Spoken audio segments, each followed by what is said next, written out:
Hello class, good day. Today, tuturo ko sa inyo yung cash and cash equivalents. So, let's start muna dun sa definition ng cash. Pag sinabing cash, hindi lang po yan tungkol sa perang papel or perang barya. Included rin po dyan yung tinatawag nating cheque. Okay? And yung iba pang negotiable instrument na ina-accept ng bank. Okay? And dapat, for unrestricted use yun. Kumbaga, pwede mo po ipan-transact agad for immediate purpose. Or pwede mo siyang for immediate transaction. Ganun po. Yun yung kanyang requisite. Okay?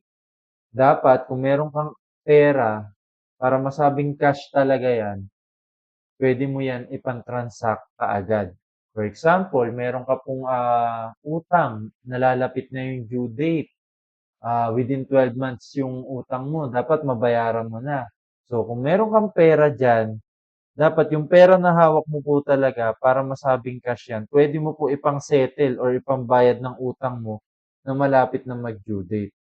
Okay? Ganun po yun. Kumbaga, walang pumipigil doon sa doon sa sinasabi mong pera mo na yon para matawag talagang cash yon. Okay? Ganun po. Next is cash equivalents. When we say cash equivalents, short-term and highly liquid investment daw po yun. That can be quickly converted into known amount of cash. Ibig sabihin, good as cash po yun. And then, carrying an insignificant risk of changes in value because of changes in interest rate. Kahit daw po nag-earn ng interest yung cash equivalents, very minimal lang naman daw po yung impact ng interest. Okay? Kasi nga raw po, short term, at the same time, yung magiging value ng interest dahil short term, maliit lang rin. Okay? Ganun po siya nag-work. Cash equivalents, short-term and highly liquid investment. Good as cash. Ano pa po yung isa nating iisipin dyan? Dapat po yung cash equivalents na obtain yan or na-acquire mo yan 3 months before maturity. Hindi po pwedeng 1 month ago nung nagkaroon ka or nakuha mo yung cash equivalents na yan. Then, nalalapit na yung maturity date niya. 3 months na lang magma-mature na. Hindi po yun cash equivalents. Kasi originally, nung na-acquire mo siya, 1 year po. 1 year na yung nakalipas. Dapat po, para matawag na cash equivalents, na-acquire mo siya 3 months before mag-mature. Okay? 3 months before po ma-convert into cash. Ganun po. Okay? So, bago natin i-proceed tong general ruling sa cash fund, let's talk about first po muna sa cash items. Okay? Yung cash items po, meron po tayong tatlo. Una, cash on hand. Actually, yung cash on hand natin dyan, dapat pasok na dyan yung cash fund. Pero, sineparate muna yan. Kumbaga, para lang makita nyo bakit natawag na cash yung ibang cash fund. Bakit yung ibang cash fund hindi matawag na cash? Okay? So, dito po muna tayo sa may cash on hand. Sa cash on hand po, meron po tayong tinatawag na Katsimoba. Ayan, Katsimoba. Ano po ba yung ibig sabihin ng C? Yung C po, customer checks awaiting for deposit. Kumbaga ganito po, nagbayad sa yung customer mo gamit cheque. Siyempre, nung nagbayad sa yung customer mo, hindi naman pwedeng hindi mo i-deposito yung cheque sa bangko. Hindi naman po pwedeng ganun. Kaya syempre, ang gagawin mo, ide-deposito mo yun. Kasi pag hindi mo yun dineposito, ang impact po nun, pwede pong ma-expire yung cheque. Okay? Usually po sa mga bangko, 6 months ang duration bago ma-expire ang cheque. Ang tawag po sa expire na cheque is stale check or check long outstanding. Okay? Ganun po siya. Then next, yung ating U. Yung U po, ang ibig sabihin niyan, undeposited cash collections. Ibig sabihin, meron kang perang hawak nakolekta mo galing do'n sa benta, oh, let's say nakabenta ka, may nakolekta kang amount, meron kang perang papel, meron kang barya na nakolekta. Yun po yun, undeposited cash collection po yun kasi hindi mo pa yun naipapasok doon sa iyong pera sa bangko. Kumbaga, hindi mo pa siya nade-deposito, kaya undeposited. Eh, hindi rin naman po kasi pwedeng sobrang dami mong hawak na pera. Dapat dinedeposito po yan. Pero dahil ang sabi dyan, yung due, undeposited cash collection, pera mo pa rin yan, pero hawak mo. Okay? Next po is traveler's check. Yung traveler's check po, pinambabayad po siya kapag magta-travel. Yung check ginagamit yun as medium of exchange or medium of instrument for your payment para makapag-travel. Okay? Next is yung tinatawag nating C. Ito, yung C. Ano po ba yung isa pang C? Cashiers, official, treasurers, or manager's check. Iisa lang po yon. Kumbaga, meron pong guarantee yung bangko na pwede po ipan-transact yung cheque na yon. Okay, na nirelease nila. Next, money order. Ayan po, yung MO. Yung money order po or postal money order, isa po yung demand credit instrument issued and payable by a post office. Ang concern po natin dyan, isa po yung document na kapag pinakita nyo po sa post office, makaka-receive po kayo immediately ng cash. Okay? Ganun po yun. Yung MO, postal money order po yan. Ginawa lang MO para money order. Mas maikli. Okay? Next. BA or BA. Ayan. Bank drafts. Yan. Isa rin yung document na nagpapatunay na gagarantiyahan ng bangko yung payment. I-present mo lang yung dokumento na yan doon sa pagbabayaran mo. Okay? Bank drafts po yon. Next, cash in bank. When we say cash in bank, may tatlo po talaga tayong cash in bank. Kaso nga lang, hindi matawag na cash yung isa kasi hindi mo naman mapantatransact agad. Ano po yung isa na yon? Time deposit po. Okay? Hindi mo naman pwede maipan-transact yun. Eh, ang sabi nga natin, para matawag na cash, for unrestricted use po, for immediate transaction. Eh, yung time deposit po, hindi mo yun mapanta-transact agad-agad. Okay? Kailangan po maabot muna yung certain time or maturity date bago mo po siya ma-transact. Bago mo ma-encash, then ipanta-transact mo na. Okay? Ang pasok lang po sa cash in bank is yung tinatawag nating checking account, uh, current account in other term. Then, and savings account. Okay? Ulitin ko po, hindi po kasama ang time deposit. Ang concern natin dito, yung checking account po, pwede mo po yan gamitin for immediate transaction. Kaya napabilang po yan as cash. Ganun rin po yung savings account mo. Ngayon, may isa pa tayong concern dyan. Sir, ano po yung distinction ng mga tatlo? Okay?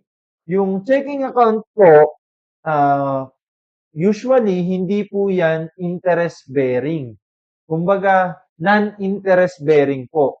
Hindi po yan nag-earn ng interest. Pero may mga banks po sometimes na nag-offer ng interest kahit checking account lang. Pero usually, wala pong interest ang checking account or yung current account. Kasi nga po, for immediate purpose po yan. Kumbaga, anong sense kung lalagyan ng interest yan kung ilalabas na rin naman yung pera agad-agad. Okay? Unlike yung savings po, interest-bearing po ito. And ganun din po yung time deposit. Interest-bearing po yan. Kung mapapansin nyo po sa mga savings account nyo kapag nagdeposito po kayo sa bangko, meron po yung interest. Very minimal lang. Kasi po, ang savings nyo po sa bangko, it's a form of pagpapautang nyo po sa bangko. Kaya may interest po yun. Kumbaga, pinahiram nyo yung bangko, dineposito nyo yung pera nyo doon. Dahil dineposito nyo po yung pera nyo doon at hinayaan nyo po si bangko na gamitin yung pera nyo, syempre in consideration, si bangko po magbibigay ng interest doon sa savings account niyo po. So, ang dating, pinapautang mo si bangko. Nagtatabi ka ng pera sa kanya, tapos dahil ginagamit ni bangko yung pera mo, bibigyan kanya ng interest. So, yung savings account po, may interest po yan. Most commonly naman po kasi, ni-stay natin yung pera natin sa bangko ng ilang taon. Okay? Ni-stay po natin yung pera dyan. Kaya, syempre, dahil nag stay yung pera mo ng mahabang panahon doon sa bangko, dapat lang bayaran ng interest yan kahit papaano. Okay? May karapatan pong kumita ng interest ang pera natin. Kaya dapat si bangko, in exchange na ginagamit niya yung pera natin at tumatakbo yung panahon, kailangan niya magbigay ng interest. Ganon din po kapag time deposit. Ito pong time deposit, malamang, ah, sorry pumiyok. Malamang, yung pera mo, matagal mo bago ma-withdraw or ma-encash. Kasi kailangan merong certain time or certain maturity date bago mo siya ma-encash. Dapat lang mag-earn ng interest yan. Okay? And madalas, itong time deposit na to, kaya ka lang naman nagta-time deposit kasi gusto mo na may interest. Okay? And yung interest na yun, gusto mo, nagko-compound. Kumbaga yung interest, kumikita rin ng interest. Kaya, most commonly, hindi agad yan na-withdraw. Or kung i-withdraw mo yan, ang mangyayari niyan, magbabayad ka pa ng additional transaction yan. Parang bayad mo para do sa perwisyo.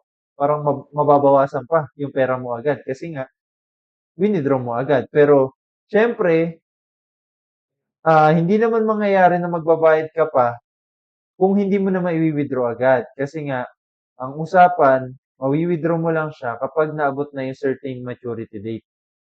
Okay?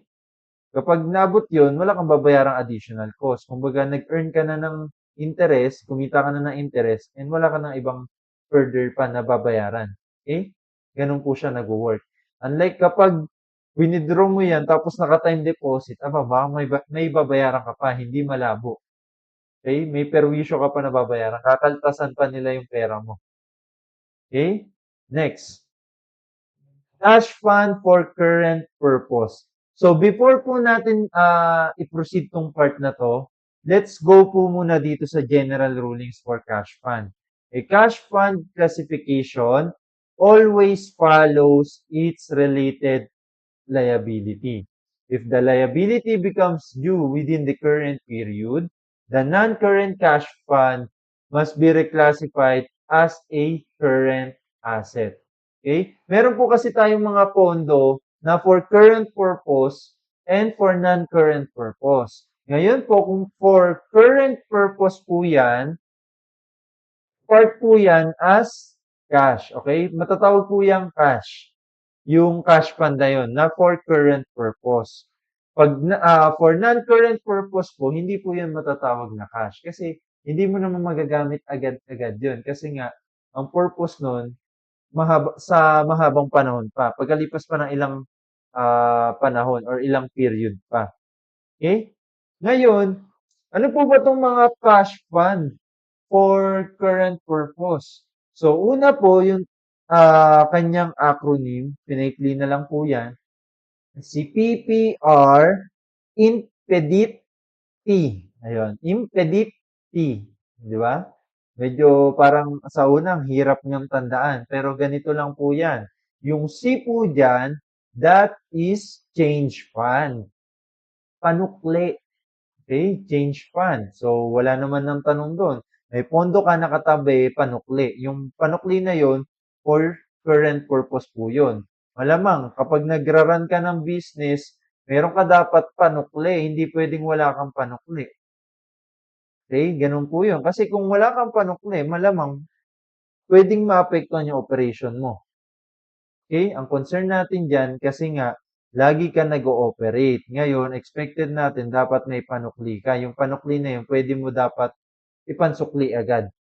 Okay? Ganun po siya nag-work. Kasi kung hindi mo siya may pansusukli agad, hindi po yan matatawag na cash. Ulitin ko. Yung change fund na yan, part pa rin yan ng cash kasi nga pwede mo siyang ipan-transact agad-agad. Pero yung panukli na yan, kung hindi mo yan may pansusukli or bawal mo yan ipanukli agad sa isang transaction, aba, tanggalin mo na yan as part ng cash.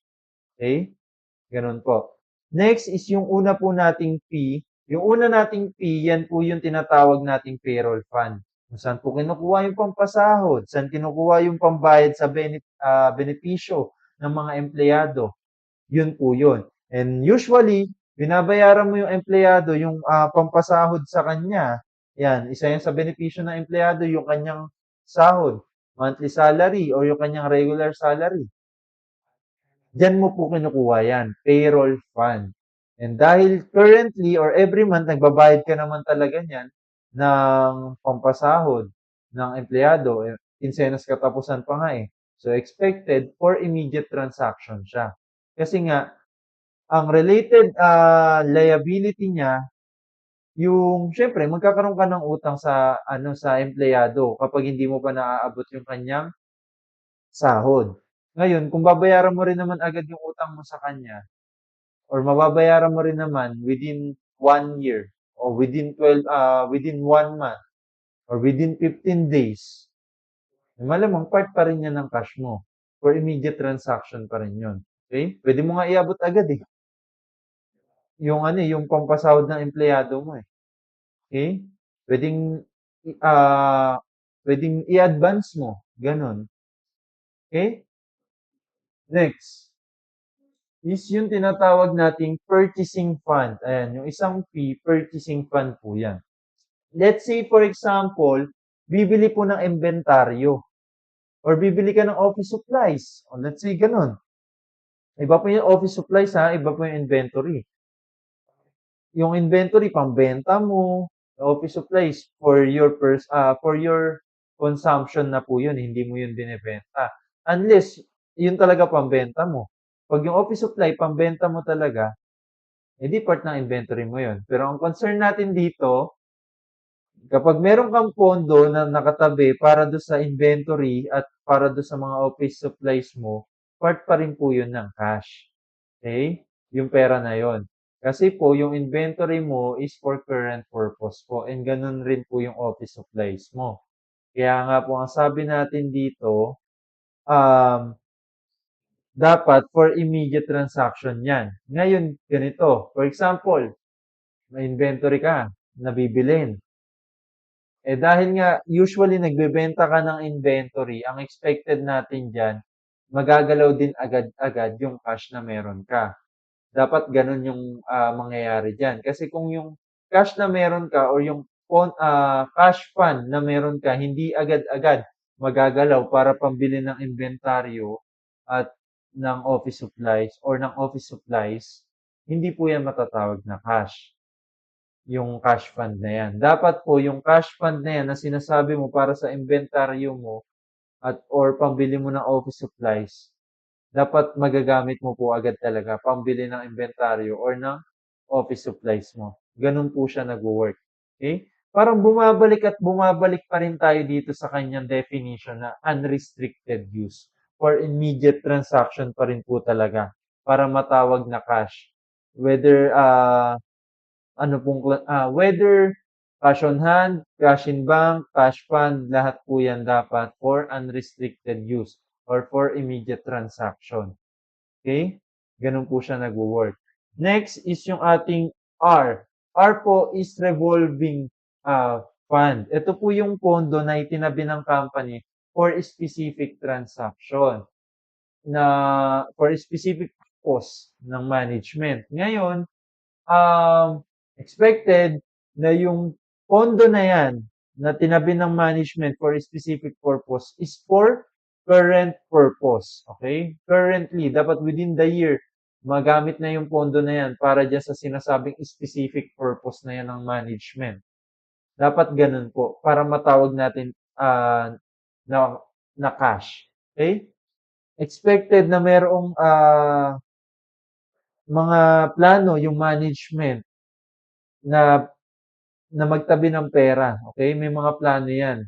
And dapat naka-ready yun.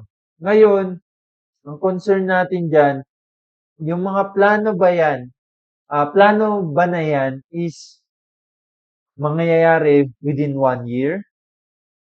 Or within operating cycle ng company, mangyayari ba yung mga plano na yan? Kasi kung magtatabi tayo ng pera para dyan, matatawag pa rin yan natin as cash.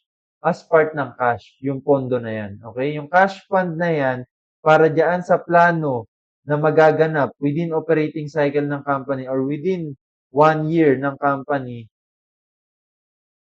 kapag pinambayad mo po yung nakalaang pondo para dyan, or ipambabayad mo yung nakalaang pondo para dyan, matatawag pa rin po yung cash fund under ng cash. Okay? Babalik at babalik pa rin po tayo doon sa sinasabi nating for unrestricted use. Yung sinasabing unrestricted use dito, dapat pwede mo siyang maipantransact agad. Expected mo within operating cycle ng company or within 12 months, magamit mo yung cash na yan, pera na yan para matawag po natin as cash. Okay? Dapat walang pumipigil sa kanya. Okay? Next is yung ating int. Yung int po dyan, ang ibig sabihin po niyan is interest. Okay? Interest po yung ibig sabihin niyan. Siyempre, kung nanghiram ka ng pera and usually, magbabayad ka monthly na interest niyan kasi yun yung magsisilbing cash flow or yun yung papasok na pera doon sa mga taong nagpautang sa'yo or sa mga negosyo na nagpautang sa'yo. Usually, magbabayad ka ng interest monthly. Ngayon, dahil yung pondo na nakatabi, pambayad ng interest is gagamitin mo monthly, cash pa rin po yun. Kasi for current purpose po yun eh. Yung pondo na yun eh. Pag sinabi natin for current purpose, cash fund na for current purpose, cash pa rin po yun. Kasi for immediate transaction pa rin po yun. Hindi natatagal or hindi nalalagpas ng higit sa 1 taon. Okay? Ganun po yun. Kaya, ang concern natin dito, dapat maipantransact po talaga agad para masabi nating cash. Yung sinasabi kong maipantransact agad, not necessarily mean na, paano ba? Not necessarily mean na agad-agad talaga. Parang ganito, after an hour, panggagastos mo na agad. Hindi ganon. I mean, acceptable pa rin dapat within operating cycle ng company or within 12 months. Dapat magamit po yung pera na yan. Sir, ano po ba yung sinasabi mong within operating cycle? Sinabi pong operating cycle, ito po yung duration na kung saan ito yung tinatagal ito yung tinatagal ng operation ng company na naka-base doon sa simula nung bumili sila ng inventaryo hanggang sa makolekta nila yung bayad para doon. Yun po yung tinatawag nating operating cycle. Gaano katagal po sila nag-ooperate. Based po doon sa simula nung gumawa sila ng inventaryo hanggang sa makolekta nila yung bayad para doon after mabenta. Okay? Ganun po. Then, next is yung tinatawag nating P. Ayan, yung PE. Petty cash fund po yan. Yung petty cash fund po na yan is ginagamit pambayad sa mga small expenses ng company. Kasi hindi nga po practical na magbayad ng cheque sa tindahan. Let's say, for example, bibili lang ng biscuit sa tindahan, cheque yung ibabayad mo. Baka isampal pa sa'yo ng tindera yung cheque na yun. Inabala mo pa sila mag-encash nung mismong cheque na yun. So, syempre, dapat meron po nakatabing pondo para doon sa mga small expenses ng company. Okay? And dahil yung mga small expenses na yun, usually ginagamit siya within operating cycle ng company or within 12 months. Cash fund pa rin po yun na for current purpose. Kung cash fund yun na for current purpose, uulitin ko na naman po, cash pa rin siya. Kasi cash fund na for current purpose. Next, D. Yung D po dyan is dividend fund. Yung dividend fund po na yan, dyan po kinukuha yung pera or pondo or dyan kinukuha yung share ng, ng mga owners. Okay? Share nila sa profit ng company or sa profit ng business. Actually, itong dividend fund na to or yung mga dividendo, it is not an it is not a legal obligation on the part of the company or ng business na magbigay ng dividendo. It is a constructive obligation sa part ng negosyo na magbigay ng dividendo. Bakit po ganun? Let's say, gawin natin yung legal obligation sa part ng company na magbigay ng dividendo. Paano kung walang kita that period? Ibig sabihin, lalo pa nalugi yung company, nagbalik ng dividendo. Ay, nagbalik ng ano, nagbigay ng dividendo, wala namang kita. 'Di ba? Hindi siya nagme-make sense. Kung nagbigay ng dividendo tapos walang kita yung company, it is not dividend. It is return of capital sa part ng mga owner. Binabalik mo na yung pera nila. Hindi hindi yan matatawag na dividendo kasi nga ang dividendo share in profit. The fact na walang profit ang company tapos nagbalik ka ng pera, it is not dividend. It is return of capital ng mga owners. Okay? And yung sinasabi natin dividendo dito, dapat nagtatabi po ng pera yung company para dyan. Para dyan sa mga dividendo na yan. Okay? Ganun po siya. Dapat merong appropriated na part for dividend purpose yung company. May nakalaan na pondo. Ngayon, yung dividendo na yan, usually, within 12 months or within operating cycle din ng company, binibigay yan. After, ganito siya bigay. After mag-operate ng company, after a year, let's say, after a year, natatapos yung operation ng company, syempre, next year, magbibigay yan. Kung merong kita. Ngayon, hindi pa rin naman required na magbigay ng dividendo kahit may kita. Depende nga sa company kung magde-declare sila ng dividendo o hindi. Ano magde-decide nun yung board of directors ng company. Ngayon, ang concern natin dyan, kung magbibigay sila ng dividendo, i-release nila yung dividendo after ah, simula na kumita sila tapos within 12 months dapat ma-release na nila yung dividendo. Ngayon, ah from the time na kumita sila, magbibilang ka ng within 12 months, dapat ma-release na yung dividendo. Dapat meron nakatabi na pera para doon sa dividendo na i-release nila. Ayun po yung tinatawag nating dividend fund. Okay? Pondo para sa mga dividendo or sa share ng profit ng mga owners. Next is yung tinatawag nating travel fund. Syempre, pag merong labas-labas, may team building yung company. Okay? Let's say, for example, every month, nagti-team building yung company. Wow, ang saya naman. Every month. Let's say, ganun. Dapat meron nakatabing pondo para doon. O let's say, sa travel fund, nilagay na rin dyan yung transportation fund. Hindi na nilagay doon sa may petty cash fund, nilagay na doon sa travel fund. Let's say, ganun yung nangyari, di dapat meron pa rin pera yung company. Ngayon, expected natin, kung within 12 months lagi binabayaran or within 12 months, nagti-team building yung company. Siyempre, within 12 months din, nagagamit yung pera. Okay? And dahil nagagamit siya within 12 months, nang hindi na tumatagal ng more than a year, part pa rin siya ng cash fund for current purpose. Dahil part pa rin siya ng cash fund for current purpose, ulit na naman, cash pa rin siya. Okay? Kasi hindi na siya tumatagal uh, ng more than a year or hindi na siya lumalagpas ng higit pa sa operating cycle ng company. So, nang sa ganun, matawag pa rin siya na cash fund for current purpose. Okay? Yung cash na yon. Always lang tayo nakafocus doon sa uh, requisite ng cash, which is yung unrestricted use for immediate transaction. Then, syempre, kung meron tayong travel fund, meron pa tayong ibang binabayaran. Meron din tayong tinatabi na pera para doon sa tinatawag nating tax.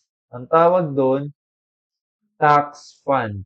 Okay? Meron tayong pondo pambayad ng tax. usually, hindi talaga yan pinapatagal. And current liability na yan ng company. And then, sinasabi natin na current liability yan, expected na bayaran yan within 1 year. Okay? Or within operating cycle ng company. Ngayon, kung ganun yung mangyayari na expected natin na babayaran niya within 1 year or within operating cycle ng company, dapat merong nakatabing pondo para dyan. Yung pondo na nakatabi para dyan, cash fund for current purpose pa rin yun. Ibig sabihin, cash pa rin yun. Okay?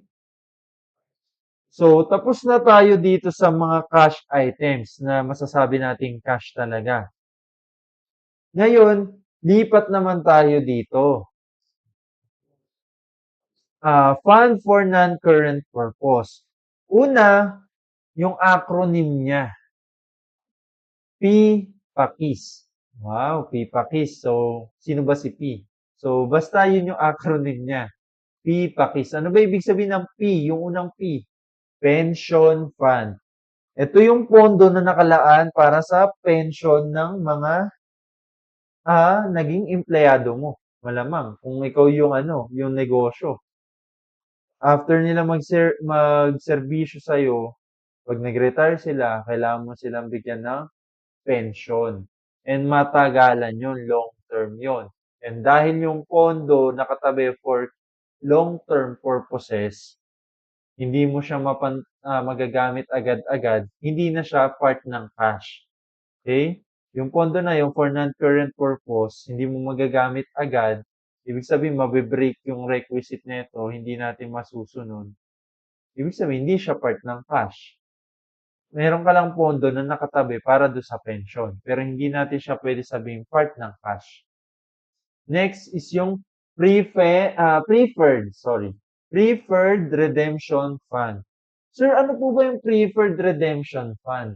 Let's say, for example, meron kasing dalawang klaseng owner or dalawang classification ng owner sa company. We have preferred and we have common or ordinary. When we say preferred, sila yung priority. Okay? Priority. Ang kaso nga lang, ang nakalagay kasi dito, preferred redemption fund. Hindi parang ang labas natin dyan, parang hindi siya ownership eh. Ang labas natin dyan, parang debt securities yan. Kasi merong maturity date. Okay? Sa part ng company, hindi siya yung may control. Kumbaga, kapag nag-mature, kailangan niyang bayaran para may obligasyon sa part niya. So, hindi siya tungkol sa ownership talaga. Kumbaga, tungkol siya sa right. Okay? Ngayon, kung magre-redeem yung mga preferred owner na yon, kahit na sabihin na natin owner, pero in substance, hindi talaga sila owner. Kasi nga, merong maturity date. Okay? Pwede silang mag-redeem. Ngayon, kapag ganun, ang isipin nyo na lang, kapag merong maturity date, kahit nakalagay pa dyan, preferred owner, in substance kasi, yung totoo, hindi talaga ownership yon. Kumbaga, right lang. Dahil wala pong maturity date ang ownership. Okay? Ang mga utang, meron po yung maturity date. Ngayon, yung preferred redemption, kahit may word na preferred dyan, hindi po yun tungkol sa ownership. Tungkol po yun sa right, sa claim. Okay? Dapat nagtatabi po ng pera yung company kung sakasakaling meron pong mag-redeem ng kanyang right or ng claim doon sa company. For example, meron isang individual, sabi niya, i-redeem niya na yung kanyang ownership. Parang ganun. I-redeem niya na yung kanyang right. Okay? Para mas clarify. I-redeem niya na yung kanyang claim. Ngayon, dapat si company meron pong nakatabing pondo sa kanya. Okay? Ang tawag po doon, preferred redemption fund. Pondo po yung para sa mga individual or businesses na merong claim dun sa mismong company. Okay? Ganun po siya.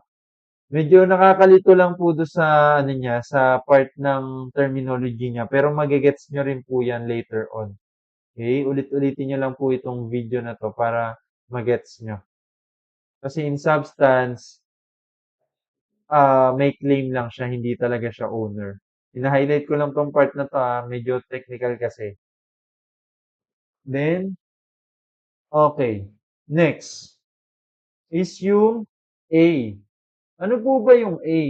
Acquisition of property, plant, and equipment. Ito po yung pondo para sa pagbili mo ng mga long-term assets ng company. Okay? Tinatabi po yun. Dahil for long-term purposes siya, for long-term assets siya ng company, hindi mo yan pwede galawin basta-basta. For long-term purposes yan eh. Ngayon, dahil hindi mo yan magagalaw basta-basta, ang mangyayari niyan, hindi na yan part ng cash. Meron ka lang pondo na katabi para dyan. Pondo for non-current purpose. Okay?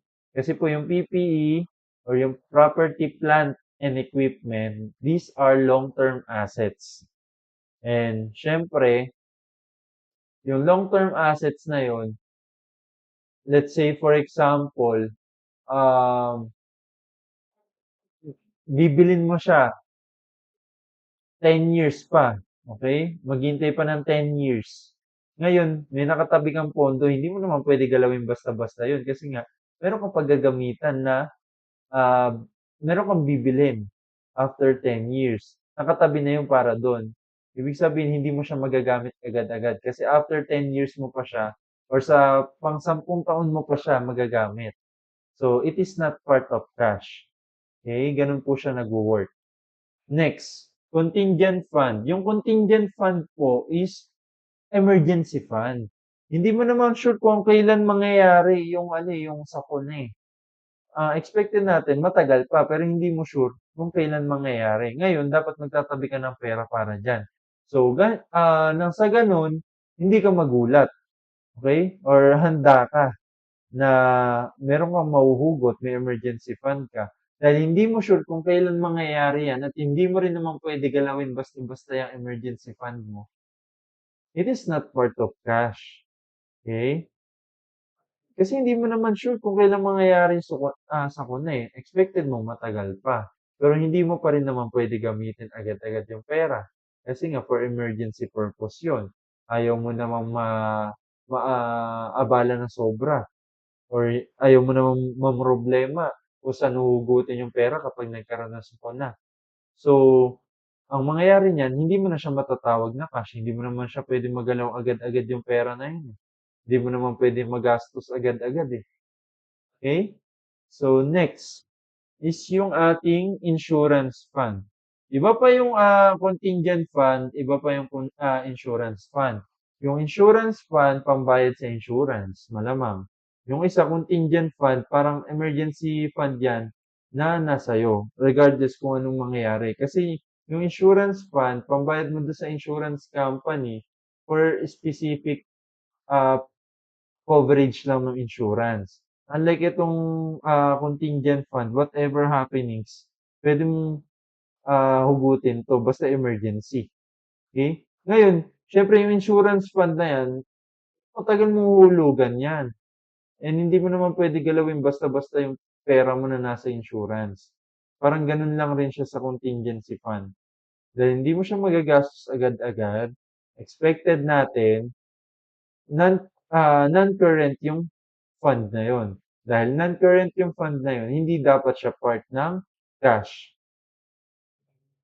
Next, yung S, sinking fund. Sinking, palubog. Okay? Ngayon, bakit tinawag na sinking fund? Ganito lang yan. Pag sinabi nating sinking fund, pambayad kasi yan ng mga long-term obligation. Ngayon, medyo malaki kasi yung mga long-term obligation ng company. Kasi nga ganito yan, kung maliit lang yung amount niyan, edi binayaran na lang sana agad-agad. Kaso nga po, malaki yung amount, kaya matagal yan mabayaran. Ngayon, yung company nagtatabi po ng pakunti-kunti doon sa kanyang sinking fund para pambayad ng kanyang mga long-term obligation. Kasi po, kung hindi niya mababayaran yung mga long-term obligation niya na malalaki ang amount, possible malubog po ang company. Okay? Mataas po ang chance na malubog or mabankrupt ang company. Ganun po. Okay?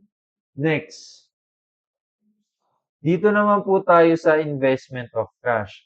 Yung investment of cash po natin, meron po tayong tatlo. Pwede ka po mag-invest sa cash equivalents. Kung babalikan natin yung definition, no, kanina, highly liquid investments. Investment pa rin. Okay? Highly liquid nga lang. Kumbaga, good as cash. Teka, so kanina ka pa highly liquid ng highly liquid. Ano ba ibig sabihin ng highly liquid? When we say highly liquid, mabilis mo siya ma-convert into cash. Kasi pag sinabing liquid, cash yun. Okay? Yung cash. Siya na yung pinaka-liquid sa lahat. Kasi, ang concern natin dito, gaano ba makabilis ma-convert into cash yung mga ari-arian? Yun po yung sinasabing measurement ng liquidity. Gaano sila kabilis matunaw para maging pera. Ngayon, itong cash equivalents na to, sobrang bilis niya matunaw. Sobrang bilis niya ma-convert sa pera. Kasi good as cash nga siya. Okay? At the same time, investment pa rin siya. Yan, investment of excess cash. Bakit pa tayo nag-invest sa cash equivalents? Investment of excess cash. Kasi ganito po yan. Ang cash equivalents, meron pa po yung interest rate. Kaso maliit lang. At least merong interest. Or merong napapatong na interest. Ganon. And then, syempre, hindi mo naman pwedeng itabi lang yung pera mo ng ganon-ganon lang. Yung pera, yung cash mismo, is hindi po yan profitable. Kumbaga, nilalamon lang ng inflation yung cash mo sa'yo pag tinabi mo. So, mas maigi, i-invest mo na lang. Pwede mo i-invest dito sa cash equivalents kahit maliit lang yung maging interest. At least may interest pa rin. Okay? Pwede mo rin i-invest sa iba pang short-term investments mo. So, ano po ba pinagkaiba ng cash equivalents tsaka short-term investment? Ganito po yan. When we say cash equivalents, na-acquire mo, di ba, 3 months before maturity. Short-term investment po, na-acquire mo siya more than 3 months, then malapit na siya mag-mature. Okay? More than 3 months, pero hindi lalagpas ng 1 taon. Short-term pa rin yon. Ngayon, meron pa rin po yung interest. Pwedeng interest, pwedeng dividends. Basta investment. When we say kasi investment, pwedeng ang maging return or maging benefit sa niyan, interest or income or dividend. Okay, ganun po. Actually, yung income na yun, dividendo, tsaka yung interest, income po yun. Okay? So, pag nag-invest ka, it's either dividendo or interest. Then, ano pinagkaiba niya sa cash equivalents? Yung kung kailan po pumasok sa'yo, kailan mo po na-acquire. Ito kasi, cash equivalents, na-acquire mo siya 3 months before mag-mature. Unlike itong short-term investment, more than 3 months, pero hindi lalagpas ng 1 year, simula nung nabili mo siya bago mag-mature. Ito namang long-term investment na more than a year pa bago siya mag-mature. Okay? Kasi pag long-term investment ka, tapos originally, nabili mo siya ng matagal pa bago mag-mature, more than a year pa. Tapos, ang mangyayari niyan, kapag malapit na, let's say 9 months na lang, magmamature na, kailangan mo po siya i-reclassify as short-term investment. Kasi, within 1 year na lang, magmamature na. Ganun po yun. Pero kung more than a year pa bago mag-mature, long-term investment pa po yung tawag doon. Yan yung kanyang classification. Next. Ito yung mga ibang consideration pagdating sa cash. Yan, ito po yung ibang consideration na iniisip natin. Una, yung cash measurement po. Mini-measure natin siya at face value. When we say measurement, anong amount yung gagamitin mo? Pag sinabi ng face value, ano ba yung nakalagay sa dokumento? Ano ba yung nakikita mo? That's face value. Ibig sabihin niyan, ayun yung gagamitin mong amount kung ano yung nakikita mo sa dokumento. Let's say for example, meron kang 20 pesos, perang papel na 20 pesos. Yung 20 na nakalagay doon sa mismong perang papel, that's face value. Okay? Ano yung nakikita mo doon sa mismong dokumento or sa perang papel? Yun yung value niya. That's face value. Kaya face, ano nakikita mo doon sa harapan niya, sa surface niya. Okay? Next, cash in foreign currency. Let's say for example, yung pera mo naka-foreign currency yan. Ngayon, kung sakaling magre-report na yung company mo or magre-report na yung accountant dun sa company nyo, ang mangyayari kasi niyan, especially sa mga bangko hindi nalalayo tong foreign currency kung magtatabi ka dun. Pero let's say, meron kang foreign currency, ayun muna. Kailangan po i-translate yan into closing rate. Let's say, for example, magre-report na po this year. Okay? This year na magre-report. Ang concern na natin dyan, December 31, 2026, araw ng reporting, dapat yung rate po or exchange rate that day, ayun po yung gagamitin para i-value yung cash na meron ka na naka-foreign currency. Kung magkano po yung palitan that time. Ayun po yung titignan natin. Okay? Next. Cash in closed bank. Yung mga bangko na bankrupt. Let's say for example, meron kang pera sa bangko tapos yung bangko na yun na bankrupt. Hindi mo na mame-measure o hindi mo na pwede gamiting amount yung face value. Ang pwede mo nang gamiting amount dyan, ang gagamitin mong amount dyan is net realizable value. When we say net realizable value or gamit ka ng estimated realizable value, yun po yung in-expect mo na mare-recover mo. Okay? Ayun po. Hindi mo pwede sabihin 500 yung pera mo sa bangko tapos nung na-bankrupt yung bangko, 500 pa rin yun. Eh paano kung ang estimate mo na lang na mare-recover mo 300,000? Eh hindi na 500,000, 300,000 na. Eh di, ang gamitin mong amount ng pera mo, 300,000. Huwag ka na mag-expect ng 500,000 kung malabo na talagang yun yung ma-recover mo.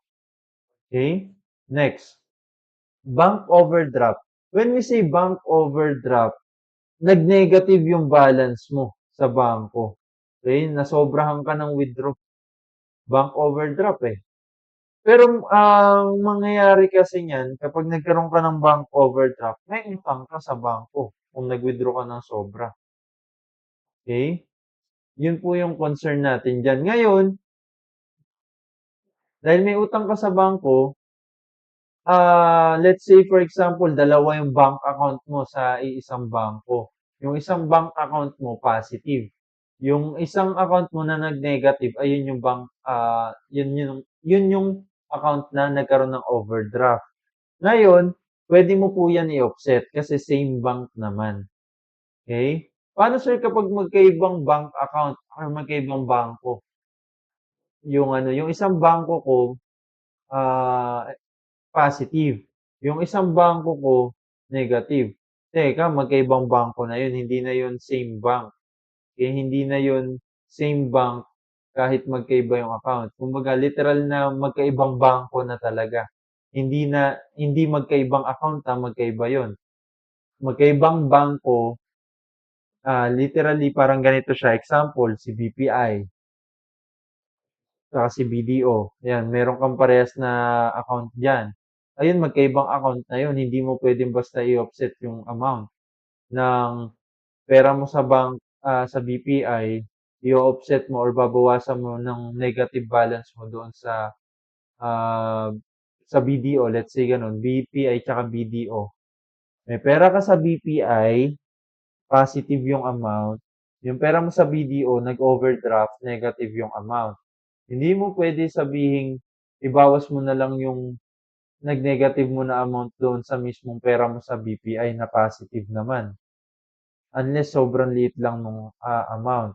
Yun yung pwede mo siyang gawing pwede mo siya i-offset kapag i-re-report mo kung sobrang liit lang, kung immaterial lang yung amount. Paano pag malaki? Wag mo gagawin yun kasi malaki yung amount. At the same time, magkaiba na nga sila ng bank tapos malaki pa yung amount. Naisipin nung nung titingin ng report na, uy, bakit biglang nabawasan 'to? Hahanapin niya yung sa BPI, wala naman dun naglabas ng pera talaga totally. Kumbaga, hindi niya malalaman agad na kaya pala nabawasan ng ganitong amount kasi merong nag-negative dun sa kabilang bangko, 'di ba? Ang concern natin diyan, 'pag bank overdraft, pwede ka lang po mag-offset niyan ng basta-basta kapag same bank. Meron kang magkaibang account pero same bank. Let's say for example, sa BPI, may dalawa kang account sa BPI. Yung isang account mo positive, yung isang account mo nag-negative, may overdraft. Ayun, pwede mo i-offset yun. Kasi alam natin na nasa BPI pa rin naman yun, yung cost. Kaya ino-offset natin. Okay? Ganun po. Then next, compensating balance. Yung compensating balance po, magkaiba po sila ng maintaining balance. When we say compensating balance po, ito po yung amount na ino-hold sa'yo nung bangko kung sakaling manghiram ka ng pera sa bangko. Okay? Dito po kasi nila kinukuha yung portion ng hiniram mo sa kanila kung sakaling hindi ka makabayad. Parang ito na yung deposito in advance. Kumbaga, kung sakaling nanghiram ka ng 1 million, sabi nila, kukunin na muna nila yung 200,000. Hindi mo siya basta-basta magagamit. Bale, ang matatanggap mo, 800,000. Kasi kinuha yung 200,000 muna. Yung 200,000, yun yung magsisilbing compensating balance. Ngayon, kung sakaling hindi ka makabayad, at least meron 200,000 pa rin na naiwan. Hindi yung buong 1 million na hiniram mo, yun yung ah, mawawala dun sa mismong bangko. Hindi po yan katulad ng maintaining balance na kahit wala kang hiramin, kailangan mag-maintain ka ng balance. Kasi kung hindi mo gagawin yun, magko-close yung account mo sa bangko. Okay? Ganun po yung purpose ng maintaining balance. Magkaiba po sila ng compensating balance. Yung compensating balance from the word itself, compensate, para kung sakaling hindi ka makabayad ng buo, meron pa rin mare-recover na amount. Ngayon, may titingnan tayong angle diyan. Una, kapag ah, an tawag dito, walang formal restriction or not legally restricted. Walang formal arrangement na kailangan magtabi ka ng compensating balance kapag nanghiram ka. Ibig sabihin, pwede mong gamitin agad yung pera kasi walang formal arrangement, walang napagkasunduan na itabi mo yan para if ever na hindi ka makabayad, diyan kukunin. Kung walang kasunduan na nagsasabing ganun, ibig sabihin pwede mong magamit agad. Dahil pwede mong magamit agad, part yan ng cash mo kapag ganun yung nangyari. Okay? Pag walang kasunduan. Paano kapag mayroong kasunduan?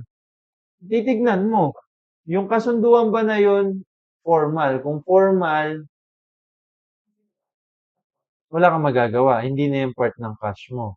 Ngayon, ang concern mo na lang dyan, current asset mo ba yan or non-current asset mo yung compensating balance na yan?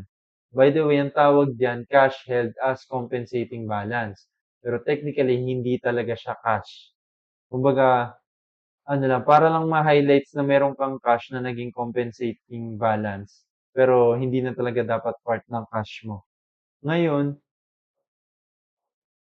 for example, may utang ka na 50,000 tapos mababayaran mo rin naman within 12 months. Kahit pa dahil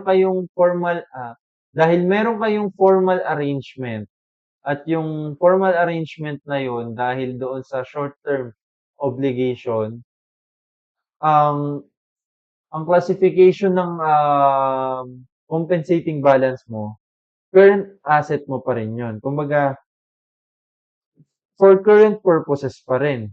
Tapos pambayad mo ng current na utang mo eh. Pero, hindi mo naman mapambayad ng basta-basta kasi nga merong formal arrangement. Unlike naman dun sa isa na merong formal arrangement tapos related naman sa utang na pangmatagalan. Yung utang naman na pangmatagalan, let's say for example, nanghiram ka ng 5 million, tapos compensating balance 500,000. Yung 5 million na yun dapat mabalik mo after 10 years. Eh di, ang mangyayari niyan, yung ginawang compensating balance mo, non-current asset mo yun. Okay? Pero hindi yun part ng cash mo. Kumbaga, matagal pa bago mabalik yung utang. Ibig sabihin, for non-current liability yung compensating balance na yun. Ibig sabihin, ang classification niya, non-current asset. Asset mo pa rin yung compensating balance. Ang kaso lang, matagal mo bago ma-receive. After ilang years pa, kapag nagbayad ka na.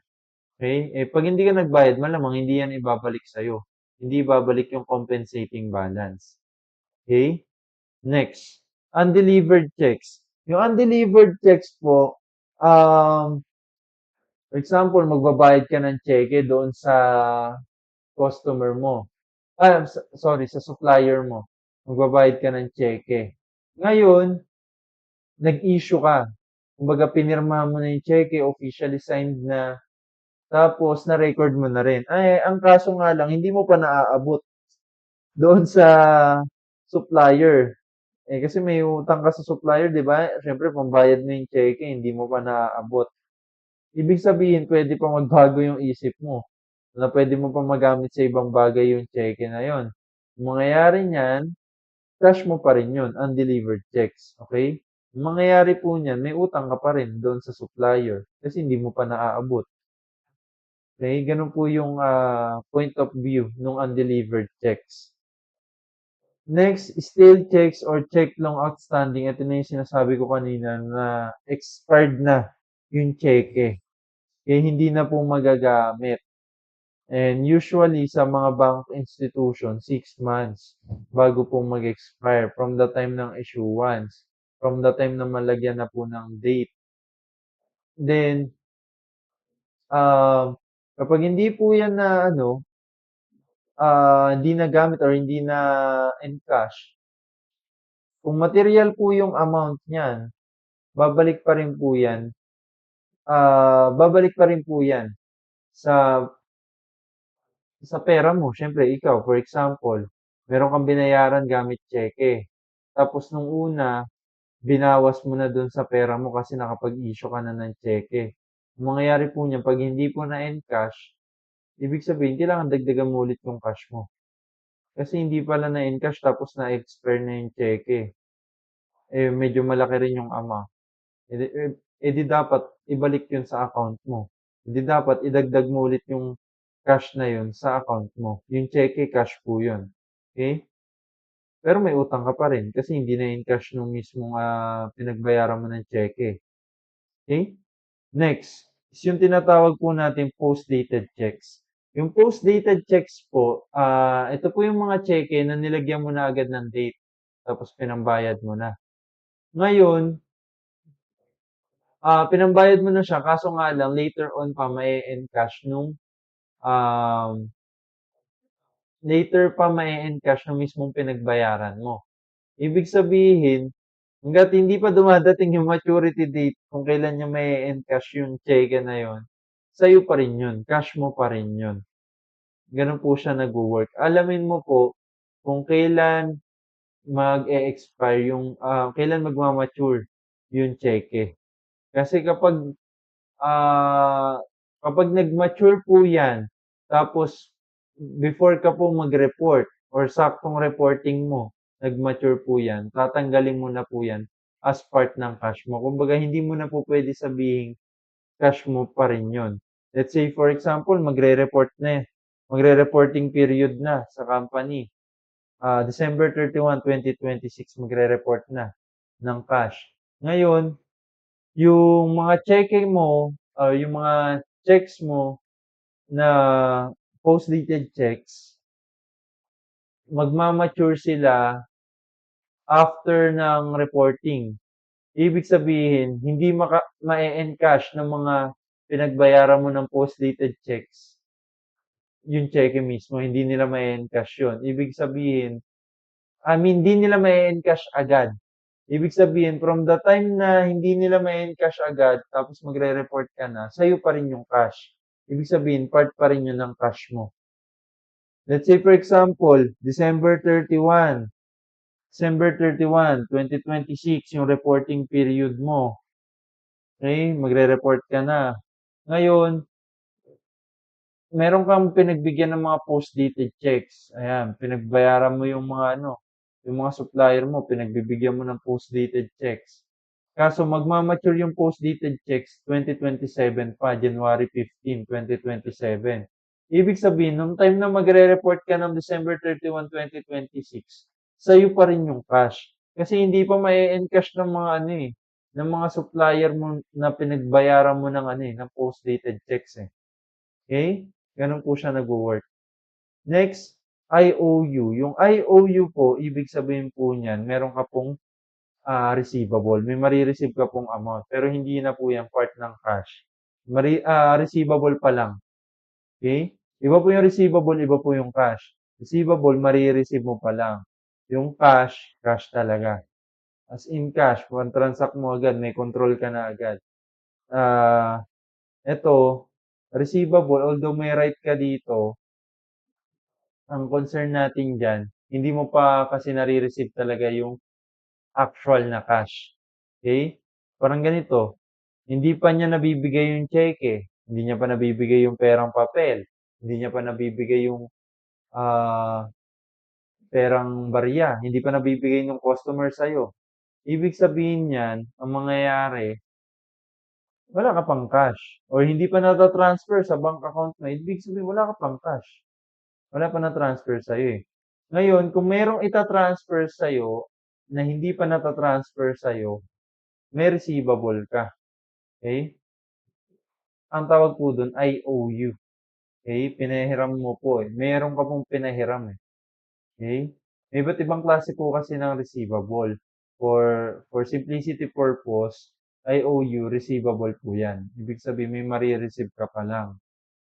Next, equity securities. Ownership po ito sa company. Ownership.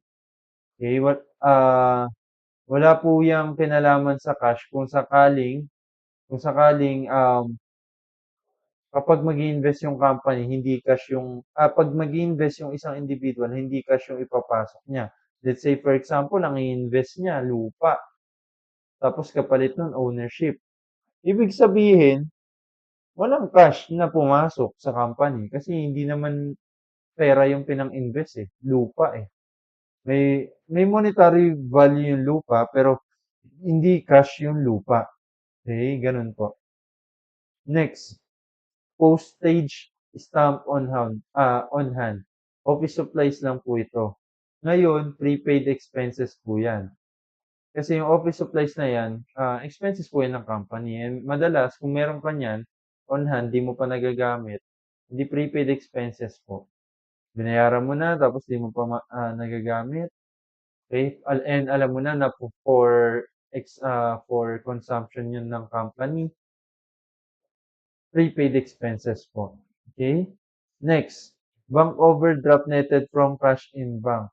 Mangyayari lang po yan kapag same bank. And kung magkaibang bank, tapos yung material yung amount, or madalas nagpa-fluctuate yung positive tsaka negative na amount, edi i-offset mo po as part ng cash management.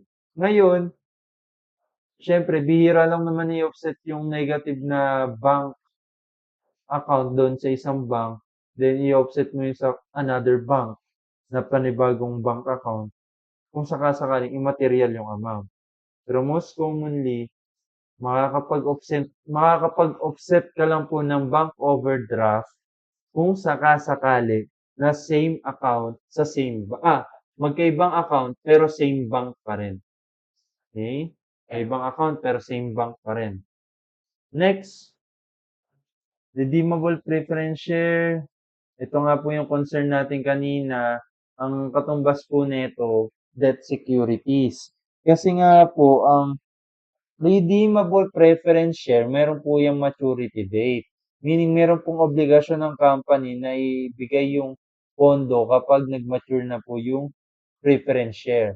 O nga, yung share ownership. Pero in substance, dahil may maturity date po yan, hindi po yan lalabas na ownership. Utang po ang labas niyan. Okay, liability po sa part ng company. Paano naman pag callable preference share? Callable sa part ng company, siya yung magsasabi kung kailan niya babawiin yung yung preference share. Kapag binawi niya po yun, syempre babayaran ng company yung yung binawian ng preference share. Pero ito pong callable preference share, equity po ito. Equity. Okay? Equity securities. Then, we have NSF. When we say NSF, not sufficient fund, ibig sabihin, kulang ang pondo mo sa bangko. Let's say, for example, tumalbog yung cheque mo kasi kulang yung laman ng bank account mo. So, that's NSF check. Okay? Ano po yung DAUD? Yung DAUD po, drawn against uncleared deposit. Kung hindi na-clear yung deposit mo, ibig sabihin, hindi yung magiging part ng cash in bank mo. Kasi, parang ganito yan. Meron kang dineposito na cheque. Kaso yung cheque na yun is may damage. O kaya walang sign, walang walang nakalagay na signature or maraming bura or pwede ring iba yung nakalagay dun sa amount tapos iba rin yung nakalagay dun sa wordings.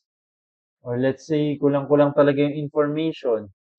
That's DAUD or Drones Against Uncleared Deposit kasi nga merong problema doon sa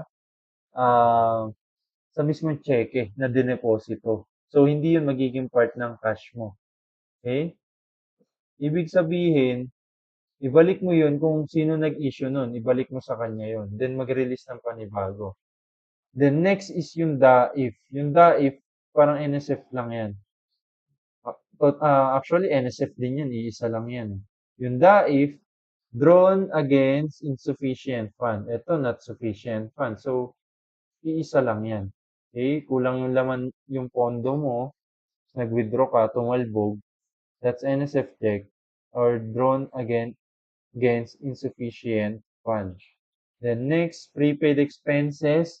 May epekto sa cash ng company. Siyempre, babayaran niya in advance yung expenses niya. Let's say, for example, nagbayad agad para sa renta. That's prepaid expense. Nagbayad agad para sa office supplies. That's prepaid expense. In advance nagbayad.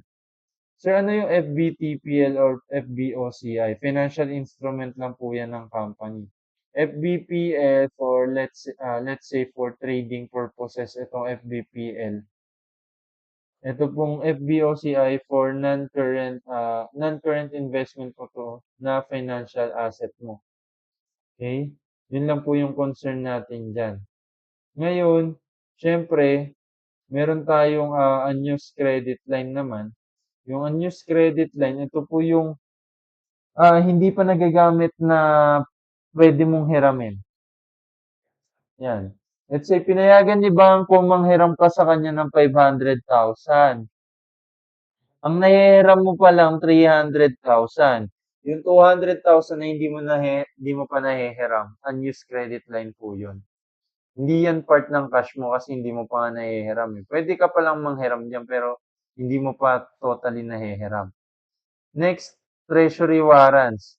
Meron pong document na magsisilbing proof na meron kang right na makatanggap ng pera. Okay? Saan mo dadalhin yung dokumento na yun para magkaroon ka ng pera? Name mo po sa treasury. Okay? Sa Department of Treasury. Okay? Yung sa natin, sa government. Ngayon, Yung treasury warrants na yan, sir, cash ba yan or hindi? Cash po yan. Okay, yung treasury warrants na yan. Kasi most commonly, pag dinemand mo yung pera doon sa Treasury Department ng government, eh malamang ibibigay nila yan agad sa'yo kasi meron kang document na nagpapatunay na pwede ka mag-encash eh. Okay? Gamit yung document na yun.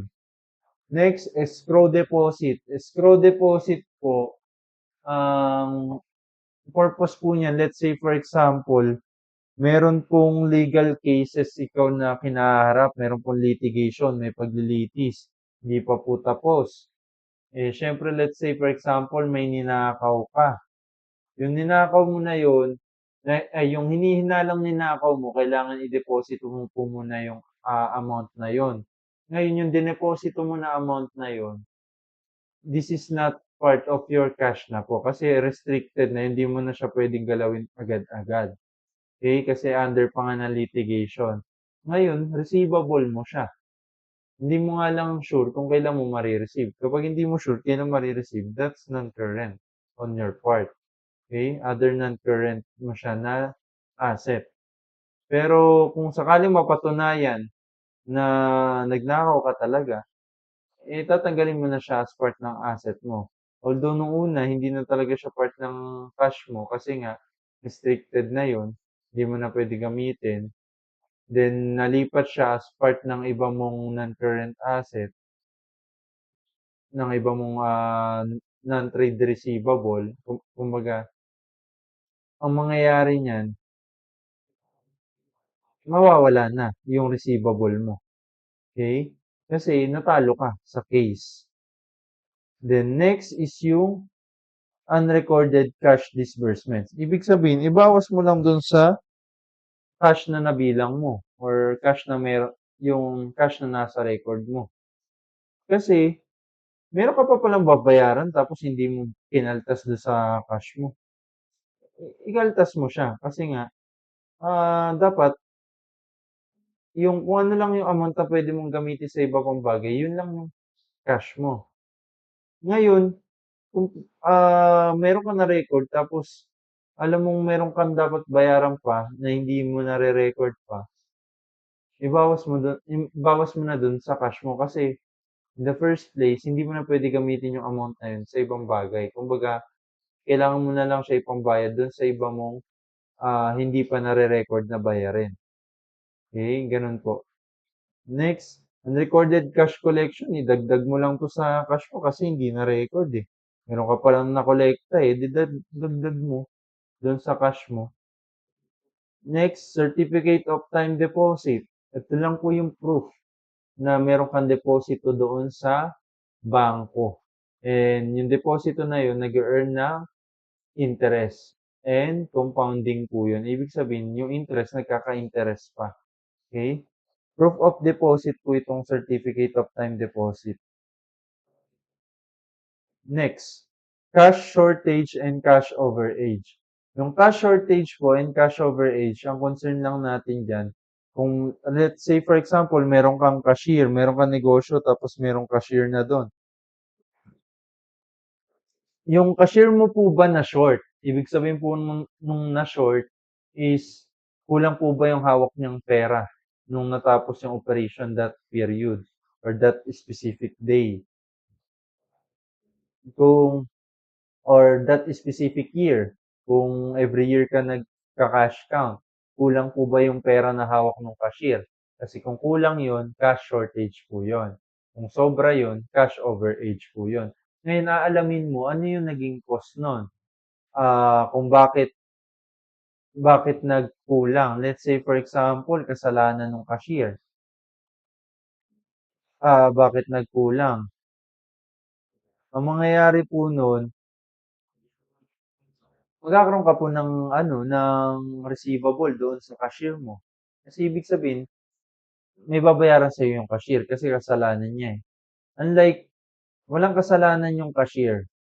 Bakit may nawala? Bakit na short? E di loss na po yun sa part ng company. Walang kasalanan yung cashier eh. Unlike kung meron siya kasalanan, may marireceive yung company sa cashier. Okay? Sa cash over age naman po, ah, let's say for example, hindi galing sa pera ng cashier bakit sumobra yung nabilang. Ibang-iba raw yung naging cost bakit sumobra yung bilang. Eh di miscellaneous income na yun sa part mo kung ikaw yung company. Hindi na matukoy eh kung saan galing yung income na yun. Pero alam mo may income. May merong sobra. May additional benefit sa part mo. Or merong unexpected benefit sa part mo and tawag doon miscellaneous income. Then paano naman sir kung sumobra yung bilang pero pera pala nung cashier yung nabilang? Eh di meron kang utang sa cashier. Ayan, payable to cashier. Yun yung naging cost bakit sumobra yung nabilang mo. Okay?